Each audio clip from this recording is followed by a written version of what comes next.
৪৭তম BCS এর preliminary পরীক্ষায় প্রবেশপত্র লিখে নকলের চেষ্টা করার দায়ে একজন চাকরি প্রার্থীকে কঠোর শাস্তি দিয়েছে সরকারি কর্ম কমিশন পিএসসি।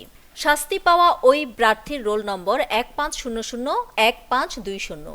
ঘোষণা অনুযায়ী তিনি আগামী ১ বছর পিএসসির অধীনে অনুষ্ঠিত বিসিএস, নন ক্যাডার সহ সব ধরনের চাকরির পরীক্ষায় নিষিদ্ধ বলে বিবেচিত হবেন। একই সঙ্গে নতুন করে কোনো বিজ্ঞপ্তি প্রকাশ হলেও তাতে আবেদনের ক্ষেত্রে অযোগ্য বিবেচিত হবেন।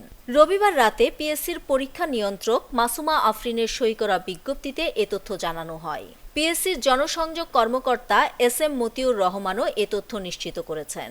বিজ্ঞপ্তিতে বলা হয়েছে, ৪৭তম বিসিএস এর প্রিলিমিনারি পরীক্ষা চলাকালে 15001520 রোল নম্বরধারী পরীক্ষার্থী প্রবেশপত্রে হাতে লিখে নকল করার চেষ্টা করেন, যা পিএসসির অপরাধমূলক আচরণের জন্য শৃঙ্খলামূলক ব্যবস্থা গ্রহণ নীতিমালা ২০০০ অনুযায়ী শাস্তিযোগ্য অপরাধ।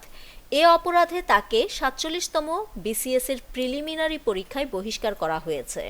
একই সঙ্গে পরবর্তী ১ বছর কমিশন কর্তৃক অনুষ্ঠিতব্য যে কোনো পরীক্ষার জন্য এবং কমিশন কর্তৃক বিজ্ঞাপিত যে কোনো পদে আবেদন করার জন্য অযোগ্য ঘোষণা করা হলো বলেও বিজ্ঞপ্তিতে উল্লেখ করা হয়। নিউজ ডেস্ক, দৈনিক পূর্বকোণ। কিছু টাকা না বাঁচিয়ে বাড়ি করুন বেস্ট সিমেন্ট 7 রিং সিমেন্ট দিয়ে। 7 রিং সিমেন্ট, ভিত্তি আগামীর।